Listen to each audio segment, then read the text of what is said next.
I know some sneakerheads, like, some people do it for business, some people do it more for fun, and part of that is, like, trading your sneakers. Are you someone who likes to trade your sneakers, or do you buy it and you hold it?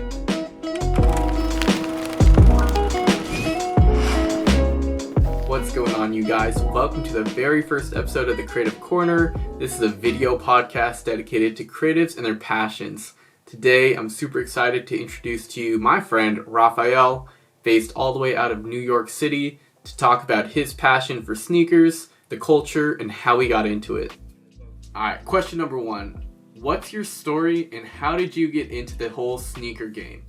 Growing up as a Latino, your parents didn't have enough money to buy you sneakers, and so like sneakers were always one of those things that like cool people had, and like you're always trying to be fit in as a teenager, and so it's like you're trying to stand out, and so like also being from New York, everyone here is like, oh, checking out for your sneakers, and like it's part of the culture, and so like it started off as at a very young age, and that's how I fell in love with them. And I remember my first pair of sneakers I brought were when I was probably in middle school, and they were a pair of Jordan 7s, and yeah, that's where Raptors to be specific, but yeah, that's where everything started at a young age.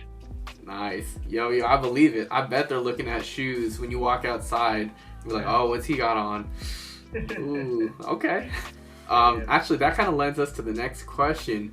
What are your top 3 favorite shoes of all time? No, I mean, honestly, I like to stick to the classics, and for sure, they're going to have to be a pair of Air Force Ones. Again, being from New York. The next one would be something in regards to like vintage or classic sneakers. Like, doesn't have to be Nike, but like Adidas Sambas, like Stan Smiths, Superstars.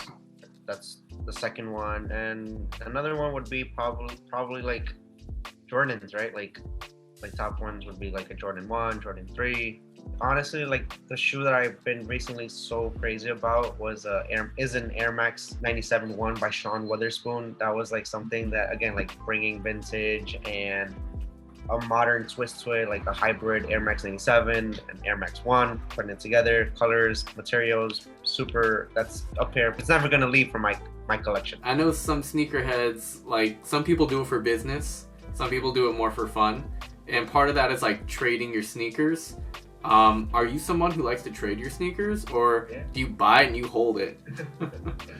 I have traded shoes before. I have resold sneakers, and I mean it's part of what the culture is. Like like literally, that's what sneaker culture kind of like. It's one of those unwritten rules of like perhaps like trading your sneakers in sneaker cultures. Most people see it as just like, all right, reselling, flipping, but yeah, like it goes far beyond that, like trading. So yeah, I've definitely done that. I know in sneaker culture, like you have a big range of styles of shoe, pricing of shoe, and some shoes are really exclusive. They'll be like really expensive, limited quantity. What are some features that make a sneaker exclusive? Like, how do I know this sneaker is exclusive, this one is just resale, you can just buy it at Walmart or whatever? Like, how do you know? Depending on the brand, the hype is also one of the things, like a big factor behind like if a shoe is going to sell or not. Collaborate, like a collaborator, the brand, that the 2 brands or 3 brands that are collaborating in the shoe is also like factors that can indicate to like a very exclusive or a hype shoe. Would you say celebrities have a big influence on what's hot, what's exclusive? Yeah, for sure, man. I mean, like, take for example right now, as much as I hate to like admit it, but like Virgil Abloh, creative director for Louis Vuitton, men's fashion. He has his own brand, Off-White, and like super hype guy. Anything that he wears, Travis Scott, another example, right? Like anything that's like on the hype or popular. Yeah, it's kind of a mix. There's different influences will affect like what's really cool this month, what's cool next year. Yeah, like for example, like I think the perfect example, Yeezy, Kanye West with his Wave Runner, the dad shoe, the 700. Yeah. Like people were hating it, like at the very beginning, and then like people went onto the channel, oh no, it's hot, or this is popping, I like it. So Yeah, man. It's even though it might look ugly, right? It might not look traditionally good, but if it gets enough, love from the community, who knows if the prices jack up and people are trying to buy it. All right, man. This is the last question of the podcast. What does sneaker culture mean to you as a person? Man, I feel like sneaker culture is really changing.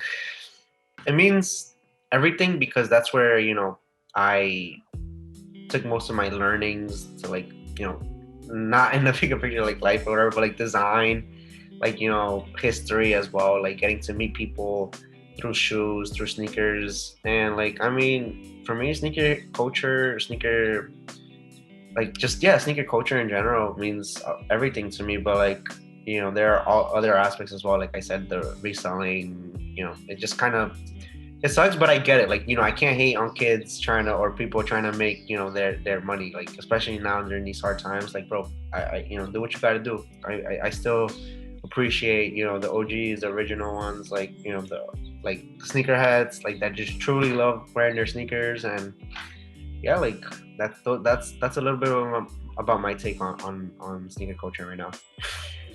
Valid. Yo, thanks so much for coming on to the podcast, episode number 1. Always good to have you on to hear your hot takes on sneaker culture.